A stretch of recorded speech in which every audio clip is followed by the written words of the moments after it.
topics and opinions expressed in the following show are solely those of the host and their guests and not those of W4CY Radio, its employees, or affiliates. We make no recommendations or endorsements for radio show programs, services, or products mentioned on air or on our web. No liability, explicit or implied, shall be extended to W4CY Radio or its employees or affiliates. Any questions or comments should be directed to those show hosts. Thank you for choosing W4CY Radio.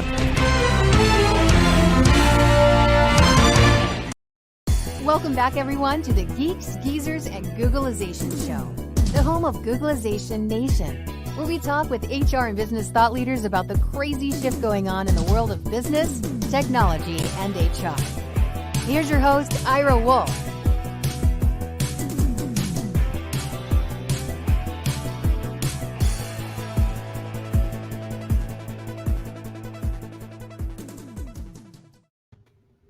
Hey, welcome back, everyone, to Googlization Nation and another episode of Geeks, Geezers, and Googlization. I'm Ira Wolf, and here I am with my co-host, Jason Cochran. How you doing today, Jason? Doing great, Ira. Always good to see you, my friend. Excited for the show today. Yeah, absolutely. It's a big one, and this is our very first episode that we will be taking the podcast to People Forward Network. So super excited about that, and I can't think of a better guest at this time. We're going to have Chad Sowash. Many of you might be familiar with Chad. He's one of the two people. He's one half of the most dangerous HR podcast that there is, Chad and Cheese. I don't know how he does it. They do I believe it's weekly. But he has like 4 other podcasts that he does, and you know the amount of work that we do to put into this one. But they are absolutely on top of what's going on in HR tech, and I can't think of a better time that we should be talking about technology.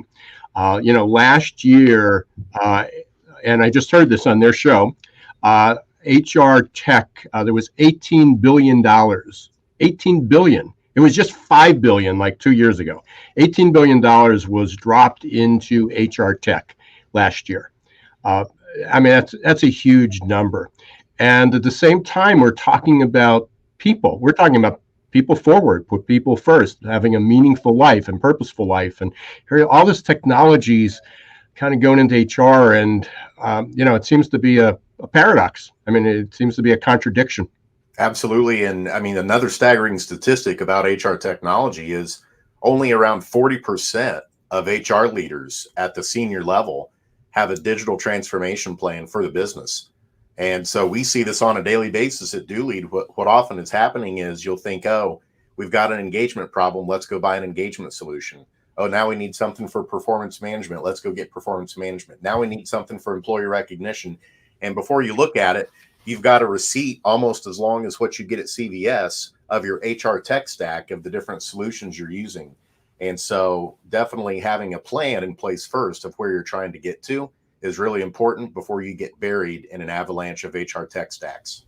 Well, and I guess my question is, and this is my kind of smart ass answer back, is with all this, with $18 billion going in, and then, years before, $5 billion, $6 billion going in every year to the investment, is the question is how's that working for companies? And just to give you some indication, there's a whole bunch of new studies that came out. One, and I shared this yesterday on LinkedIn, but one of them was from an organization called BetterUp, and they talk about the future-minded leader.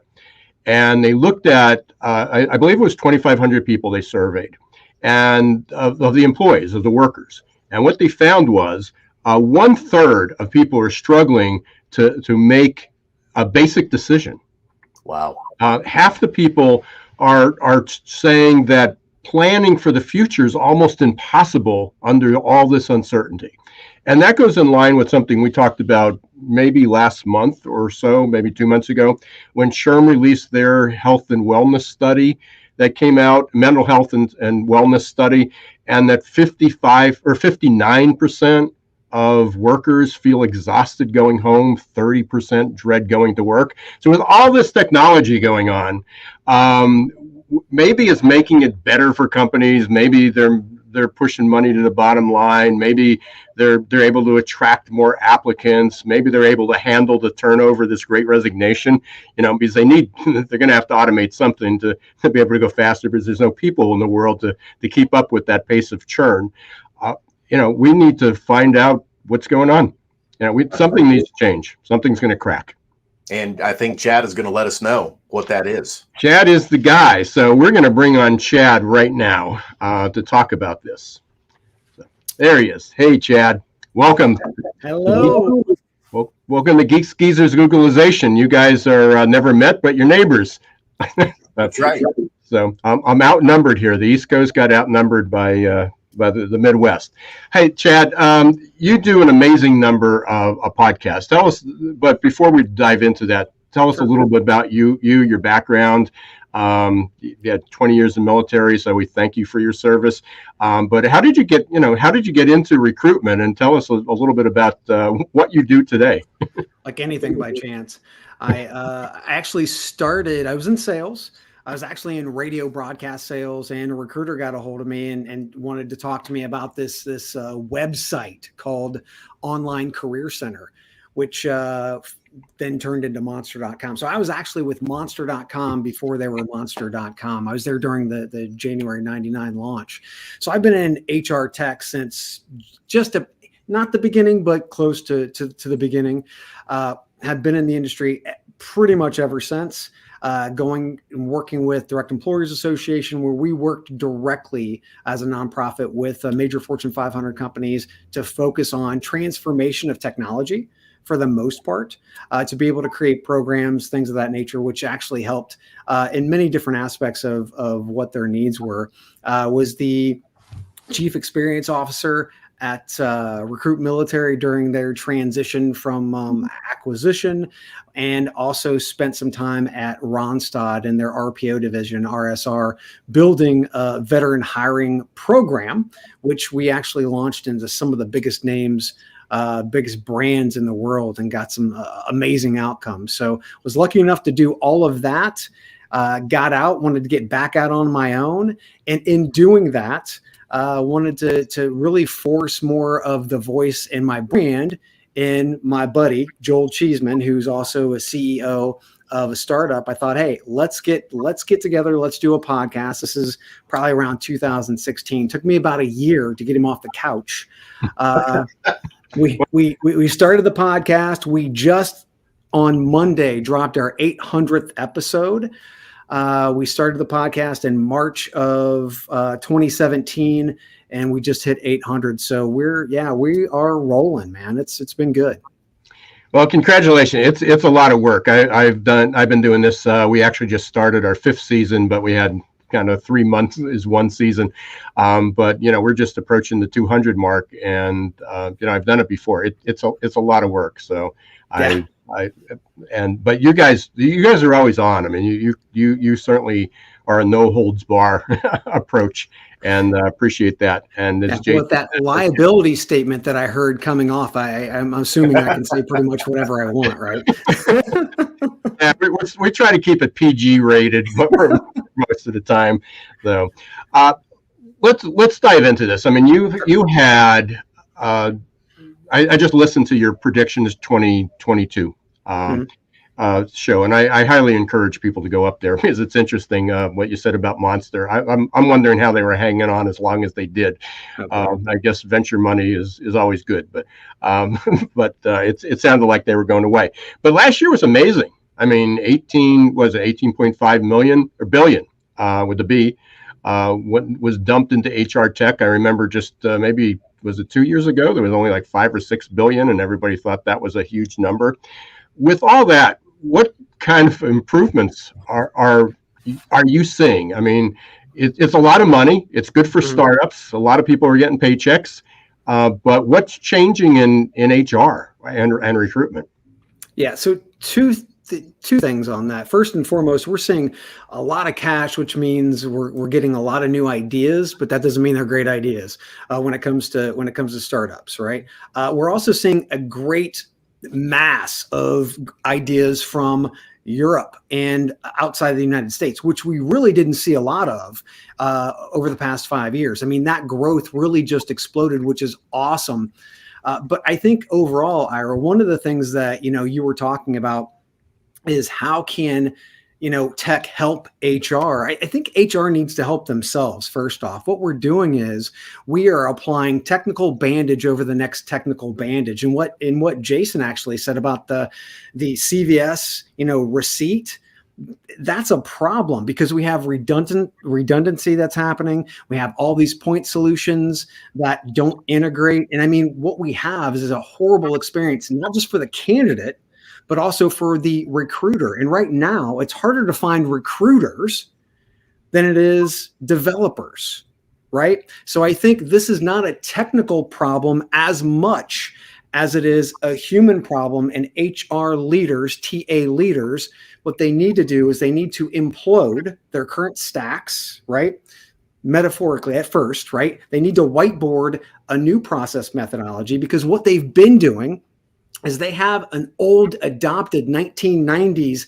They took it from paper, then they went to the job board model and everything pretty much stayed the same. There were little tweaks here and there, but then you started to layer all this crazy tech on it. What we need to do is start from a clean slate and really focus on experience for candidates, experience for recruiters, hiring managers, and employees, right? Those are all things that we really should focus on as priority one.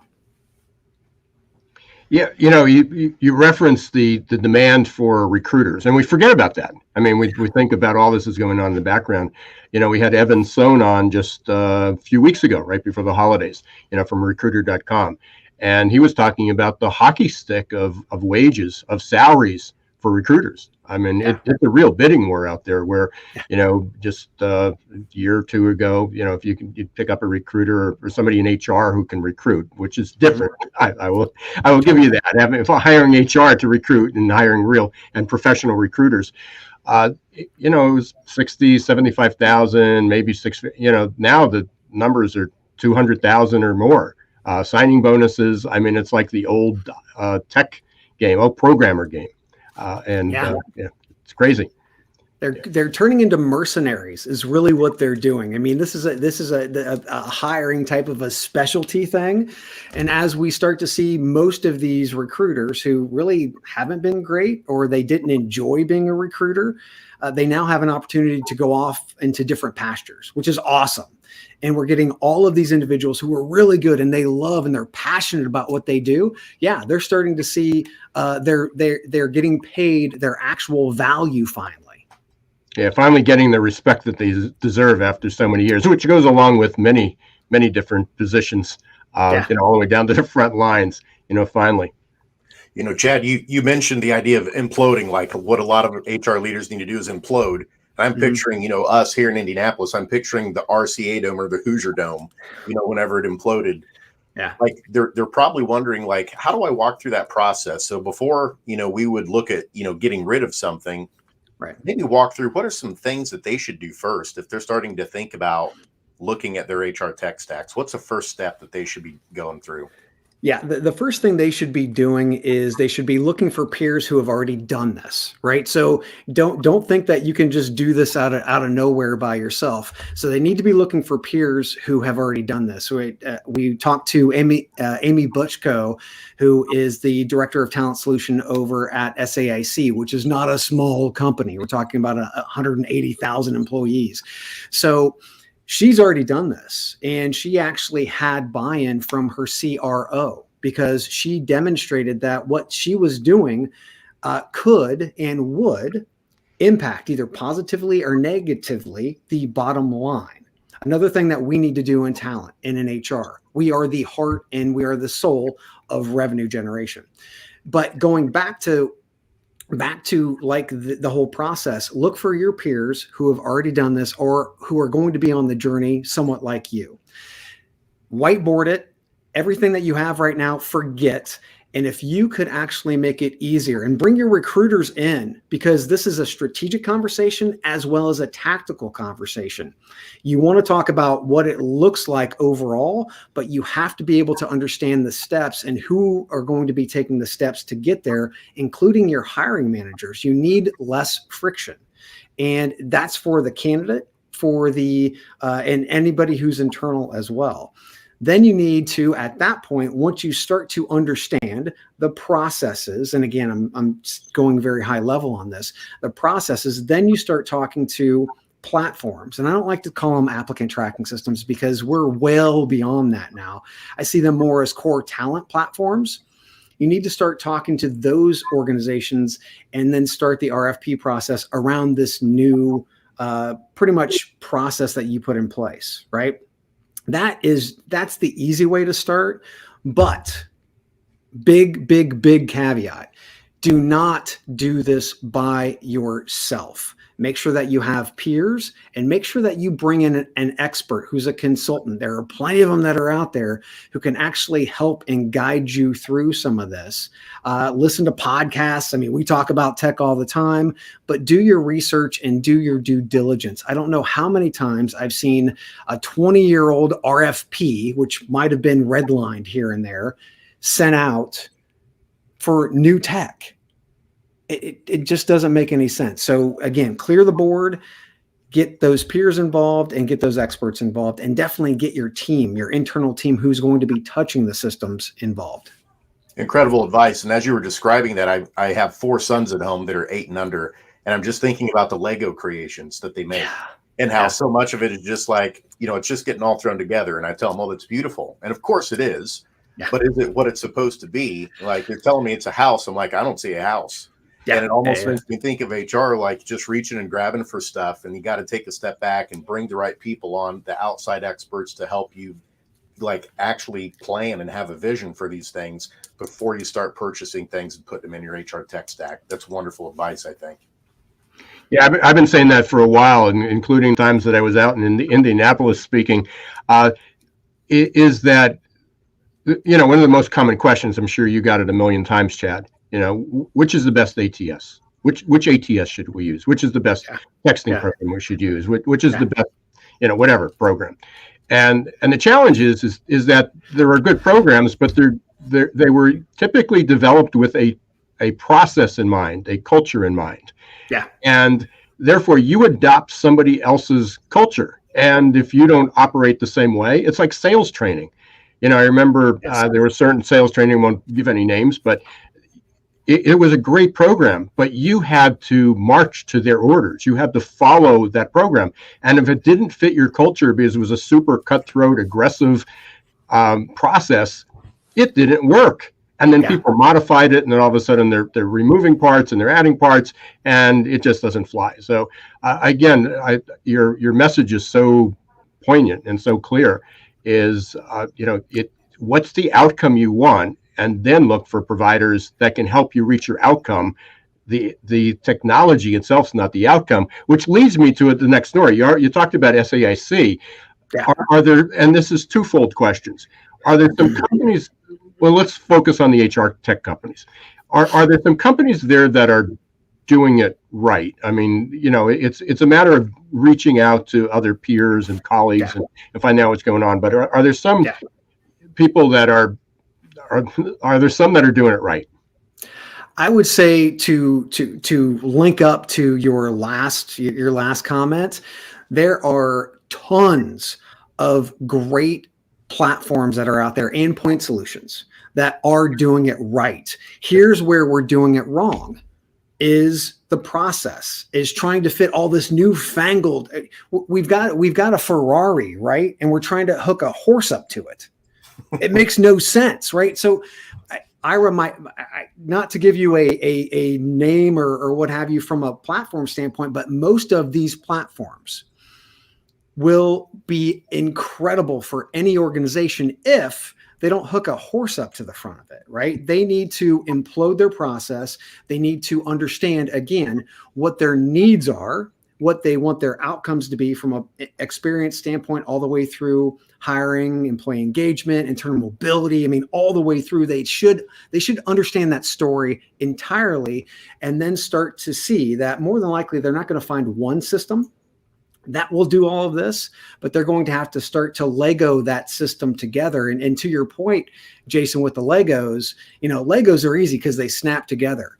The hardest thing I think that we have in this industry is not finding great tech. It's the integrations and being able to make sure that we get good, clean integrations from one system to the next. That, to me, for anybody looking for technology, is not the cool, the cool noise that's happening out there, but will it actually interface with my core talent platform and the other point solutions that I needed to talk to?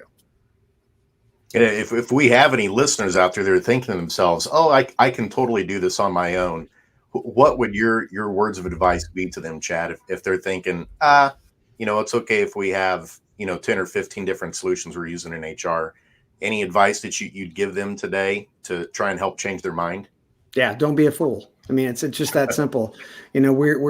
We only have so much capacity, okay? And I know I'm not the smartest guy in the world. I need to be able to get more eyes on. This is my military experience. I need more eyes on the objective, right? I might think I know what's on the objective, but I need more eyes on the objective so I understand more. I don't know in totality how my recruiters are going to use a system, how they're going to actually use some of these other point solutions in with our core talent platforms. And not to mention, if I do have peers that are out there who've already been through this journey and can provide me with some advice and recommendations, again, don't be a fool. Don't definitely take everything you can get. I know, Jason, we were chatting back and forth this morning about some of the things that we wanted to talk about. And one of the questions was, and I think you just answered it, is HR using too many solutions? Are they using too much technology? Or go ahead, I'll let you answer. Yeah. There's a lot of noise, right? There's a lot of noise, and there's a lot of, oh my God, let's put our finger in the dike over here, and let's put our finger in the dike over here.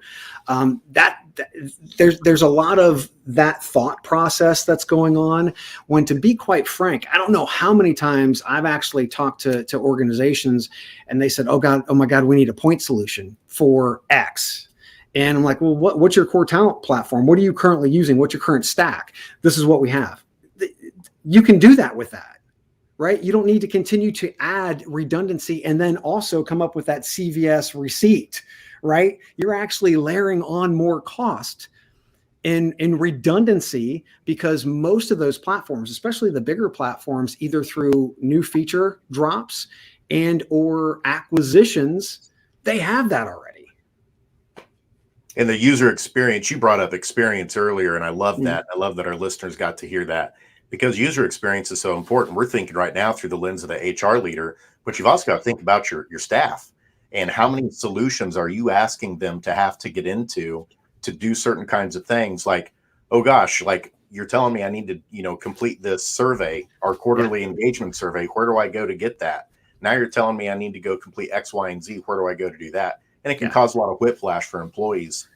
And so the emphasis you placed on experience, just want to reemphasize that you also need to have in mind what it's like for your people who are going to be using it on a day-to-day basis, to know what it's like if you have 10 to 15 tech stacks that are pinging you at any given moment, asking for you to do something. Yeah, well, and think of this too. We've also heard lately that most of these recruiters who are getting these higher salaries are asking the question, what's your tech stack? Because if you have a bad tech stack, guess what they're going to do? Not you. Wow. You mentioned a couple of minutes ago, there were two things that you said. You talked about hitching the horse to the Ferrari, and I'm going to come back to that one in a minute, which brought to mind something else I just heard yesterday. I thought it was a great line. We've all heard taking a knife to a gunfight. I heard taking a knife to a wildfire, to fight a wildfire, which also fits there, and I guess that fits in our modern world.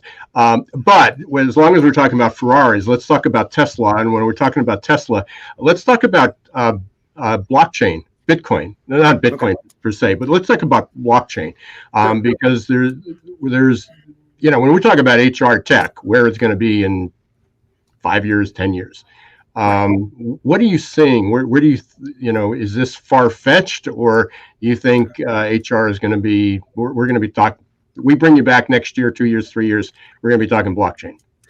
We will not be talking blockchain, just like today we don't talk about cloud computing. Okay. It's going to be something that's so embedded into the systems that need those blockchains, right? That it just happens. So that's the beauty of incredibly smart tech and incredibly smart CEOs. They don't play this blockchain game. They just make sure that they focus on what solution you need. And if that solution entails blockchain because of encrypted or whatever, right? All these crazy ledgers. I mean, if that's what it needs, then great. But I think it will be prevalent, but it won't be something that we're talking about, much like cloud computing. It's just a part of the processes and tech that we use today. So what are some of the other things that you see? Some of the other challenges where HR tech is really helping with, which in 2021, 2022 is really going to make a difference. So scale is the biggest key when we're talking about tech, right? I believe being able to actually start to not just look outward, but look inward, to be able to scale and start to pull candidates, just in one example, toward an opening, right? So to be able to actually scale and do that, recruiters already have enough to do. They don't need to source, right? They can do some of the more high level things around that. Also, communication. We talked about scaling communication. Candidates have a horrible experience now going into a black hole. And I think SHRM did a survey a couple of years ago and asked candidates, would they rather talk to a robot than nobody at all? And go figure, they said, of course, we would rather talk to a robot. So being able to scale communications, and you hear so many people say, oh, it's just not human. No, what's happening is we're able to scale from the masses. And when those individuals come into the funnel, a recruiter can start to be that brand ambassador, because the tech is taking all those little tasks that sucked them dry from time before, and they couldn't get to candidates and they couldn't be human. Now they're going to have an opportunity to be able to do that. So tech can help us scale better, and it can help us become more human. That's so funny about them wanting to rather chat to a robot than an actual person. And as soon as you said that, got me thinking about where we headed in terms of the metaverse when it comes to recruiting. Are there any ideas out there right now of what that might start to look like in terms of the recruiting and candidate experience process? There's no question. And I think one of Joel's predictions is that there's going to be a metaverse HR company, hiring company in 2022. And I can't believe it hasn't popped up yet, to be quite frank. This reminds me of Second Life when it first came out. There's more bandwidth. There's going to be more ability to do certain things. Will there be applications? I believe yes. Will it be broad scope for onboarding and everything? I don't think so. I just think there are great applications for great tech, and we should really focus in those sweet spot areas as opposed to trying to make it broad scale. And I just don't see that happening. Yeah, we did interview somebody just a few months ago. But Jason, I don't know if you were with me at that point when, and I'm drawing a blank, and I apologize to whoever it was. They talked about they would send an Oculus, a headset, out to the candidate, so that they can that it would create that experience rather than doing it through Zoom. And it gave an idea of how they handle themselves, and gave an idea of their ability to use modern technology, new technologies and things. But they were sending these headsets out. And that's not cheap. No, $300 a pop, back and forth, and yeah. Well, would they send them back? I would. Yeah. I mean, that would. They said they had no problem. They didn't lose any at that point in time. I don't know how many they sent out. But we're going to take a quick break here. And we want to thank everybody for listening to Geeks, Geezers, and Googlization, for being part of Googlization Nation. We've got Chad Sowash from Chad and Cheese here today. We've been talking about HR tech. When we come back, I want to talk a little bit about leadership. Chad and I got into a little bit of a conversation on LinkedIn the other day, based on a Simon Sinek video. Most of you are familiar with that. So just want to get his take, because I think he nailed it, what some of the challenges are. So stay tuned. We'll be right back in 1 minute. Change doesn't pick favorites. No matter who you are or where you live, the year 2020 was filled with one unexpected challenge after another. According to the authors of The Adaptation Advantage, we are incredibly well prepared for the past, but woefully unprepared for the future. That leaves millions of people feeling scared, worried, frustrated, and confused. Whether you're the owner of a business or a worker out of a job, adaptability is now an essential skill you need to ride the next wave of normal. The good news is that science shows that adaptability is learnable. Adaptability gives us the confidence and courage to think about change and embrace opportunity in the right way. Adaptability gives us hope for a better future. And goodness knows we need hope. Are you ready to embrace change and double down on your future? Contact Success Performance Solutions today to schedule a consultation about how you can reimagine your team's future, how you can begin to think about opportunity the right way.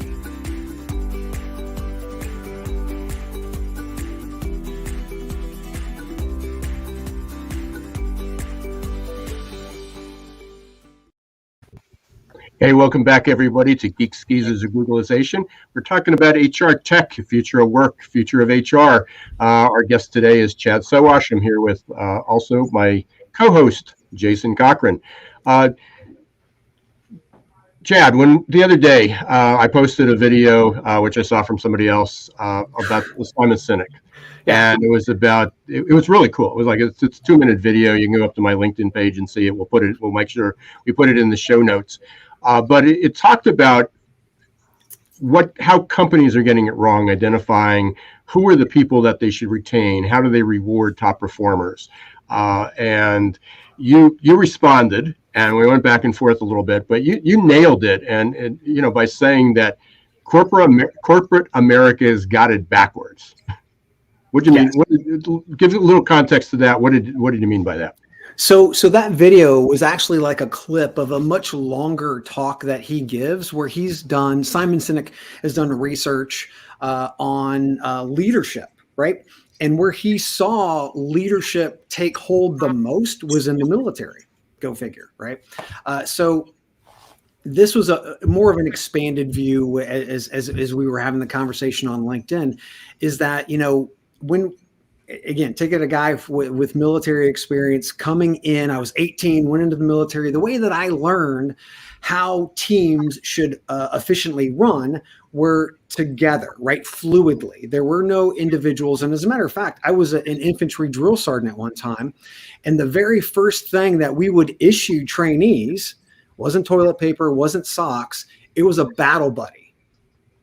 It was a battle buddy. It was team and you better not be alone ever. You better have a battle buddy with you at all times, because we're not Rambo. We can't go and, one person win the fight. Right.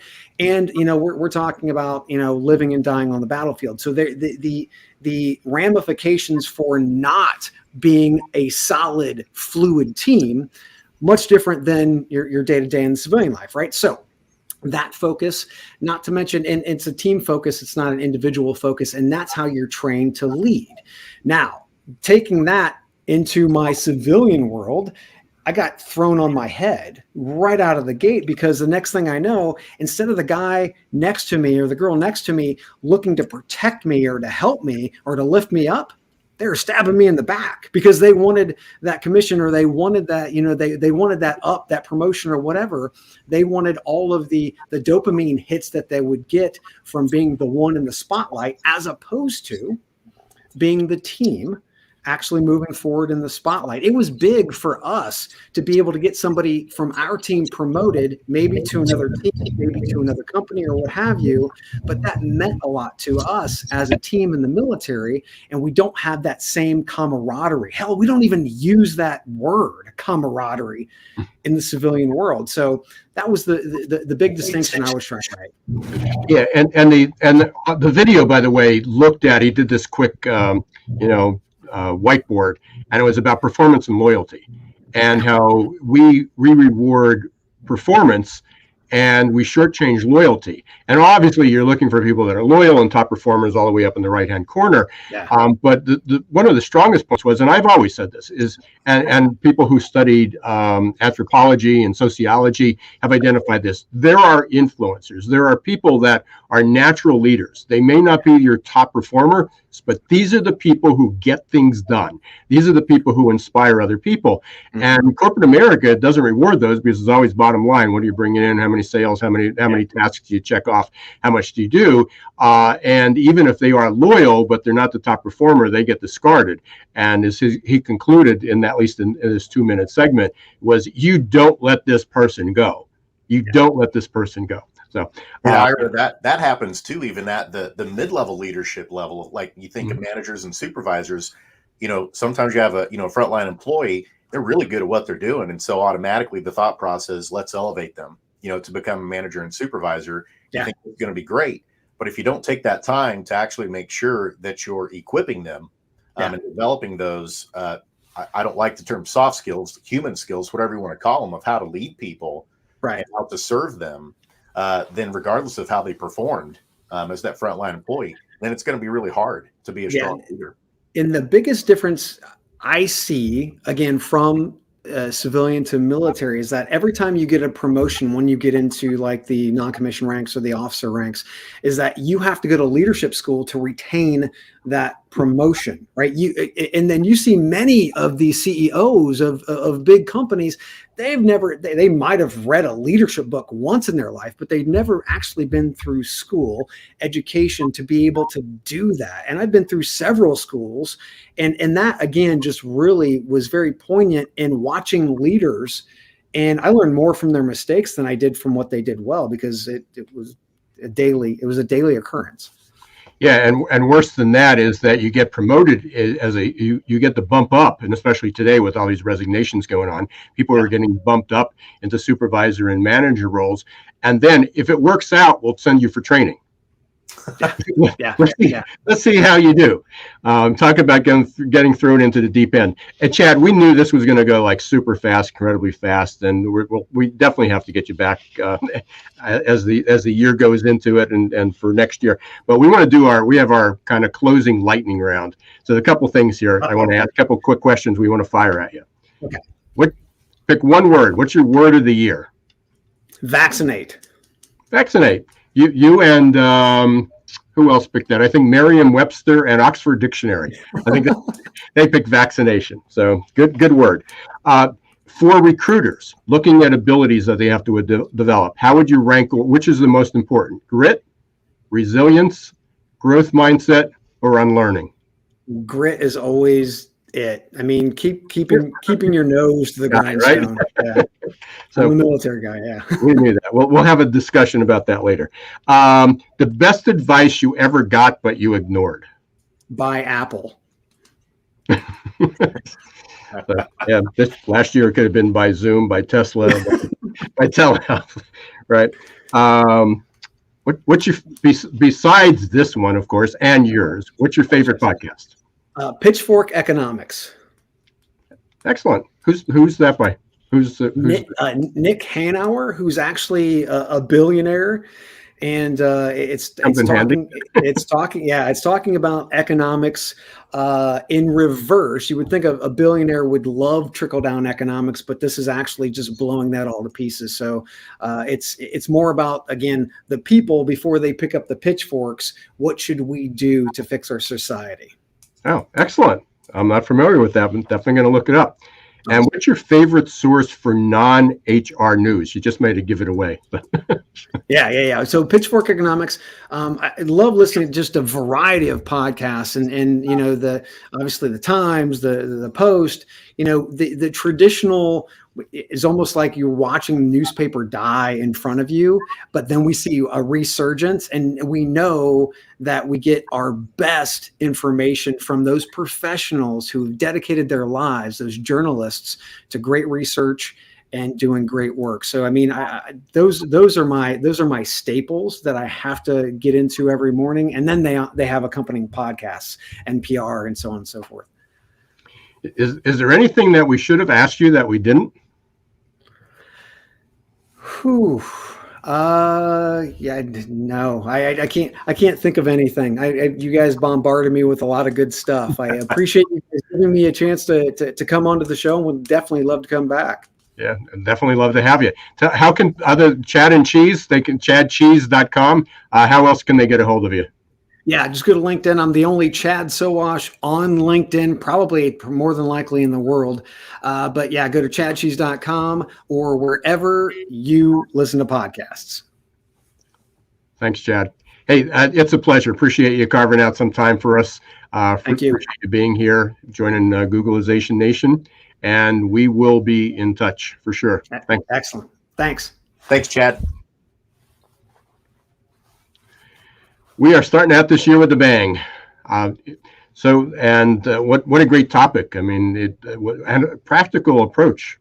I mean, it's when we're talking about HR tech. I mean, people are thinking it's all about automation. I joked in one of the comments on LinkedIn. It's about HR tech's going to take over all the jobs, and it's not. It's really HR technology used correctly.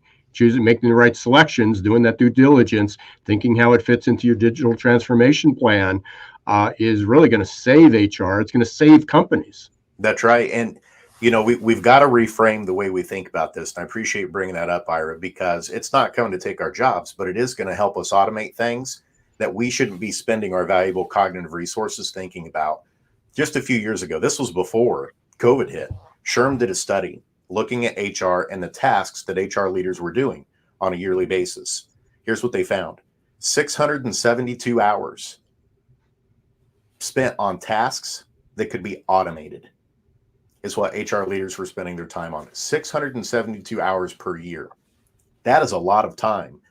And when we were talking with Dave Orrick just a couple weeks ago about, okay, what's the shift that HR has to make, to have that, not only have the seat at the table, but be that clear voice with the C-suite of here's where we're going to bring value and how we're going to elevate and advance the business. In order to have the time to think really deeply on that kind of stuff, HR leaders have got to automate more of these tasks that are taking up their time during the day.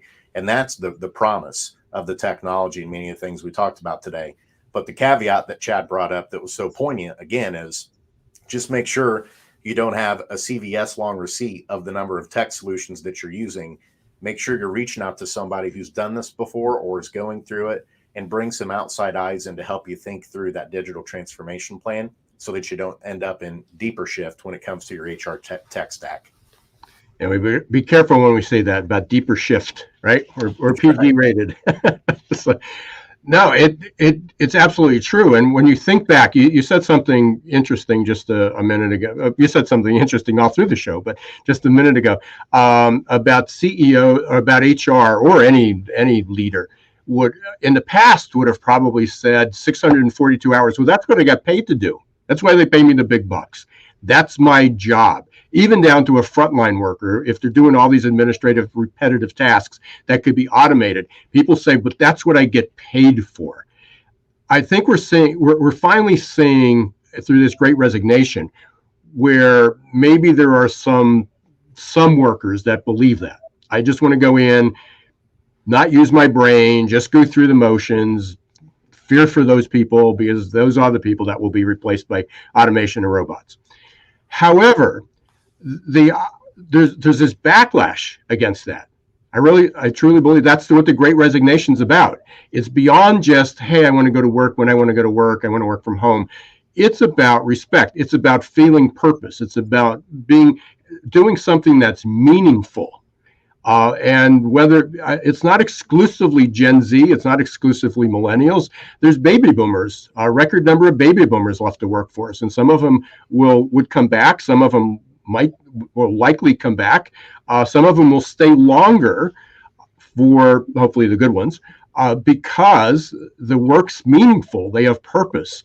They're treated with respect, and that's all part of what we're hoping to lead people through on 2022 and beyond, is creating that people forward, people first organization. And how do we go about doing that?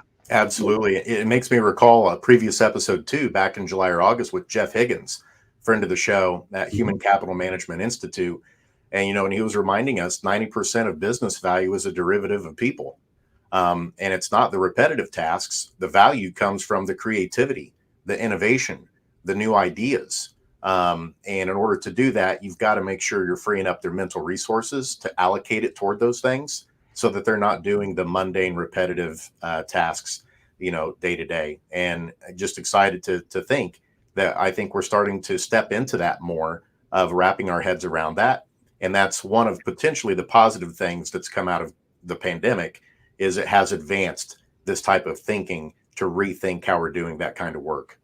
Is there anything? I know we just have a few minutes here, Jason. Anything else that stood out that we heard today, that Chad said, that kind of wow, kind of an aha moment? Yeah, when he was talking about his co-host Joel Cheeseman, and how they talked on their show about this idea of is there going to soon be an HR metaverse tech company, that's doing these kind of things. That's really interesting and intriguing to me.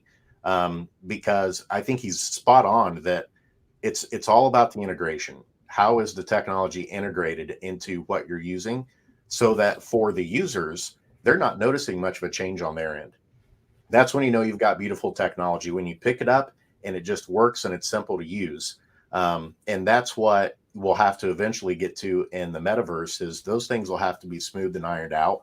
And it'll be interesting to see if someone comes to the table as a company to say, we're going to be the HR metaverse tech company that's going to bring these things together so that they can seamlessly integrate into a lot of the solutions you might already be using. Yeah, and the one thing that stood out for me, and again, in addition to just the whole approach of bringing, you can't do this alone. You need to reach out. You need to look at people that have done this before. What did they learn? What were the mistakes that they made? What would they do differently? And I talk about that all the time, living in a complex world. We're used to having, HR wants to have best practices. Here's the rules we can follow. Do 1, then 2, then 3, then 4. And yet we're living in a complex world, that we have emerging practices. They're evolving. They're coming out, and HR is uncomfortable being a pioneer, but we need to do that. But the other thing that Chad had mentioned, and it just kind of went out of my mind, just lost it by talking about this other what else we were doing. But we are coming to the end of our show. We want to thank Chad Sowash from Chad and Cheese podcast. Highly recommend you subscribe to it. Go up and listen to that. Certainly that and Geeks, Geezers, Googlization. We appreciate you being here. We have a bang up lineup coming up over the next few weeks. It's one kind of rock star after another. And Chad was leading the way. Last week we had Mo Hamzian. Next week we got Ben Bensow from INSEAD University. He was a professor there. We're going to be talking about blue ocean shift and change. And we also don't want to forget about doing this. We put the banner up before, but I forgot to mention it. All we're doing is talking about change. Change. Whether it's changing jobs or changing your approach or your leadership or your management or your business model, we're talking about change. And next Thursday, January 20th, at 2 p.m., the link, the URL is right up here, rebrand.ly/reimagine 2022. We are doing a webinar. We're going to be talking about reimagining your tomorrow, adapt or stagnate. We're going to be talking about a pathway, what certain abilities people will need, and also how do we create a culture? How do you create an organization that encourages people to change, to embrace people to change. And as we open the show, with all this stress going on and people dreading to go to work, how do you create an environment that people say, they're helping me improve, they're helping me grow, they're helping me get through this really challenging time? That's what we're going to be talking about next week, January 20th at 2 p.m., rebrand.ly/reimagine 2022. Thank you, Roxy, for reminding me to put that up. And Jason's going to be joining us, so we're going to be having a conversation about that. You've been listening to Geeks, Geezers, and Googlization. Thank you for being part of Googlization Nation. Thank you for being part of the audience, for listening, for sharing this. Thanks again to Chad Sowash for joining us today. Until next week, don't let the shift hit your plans.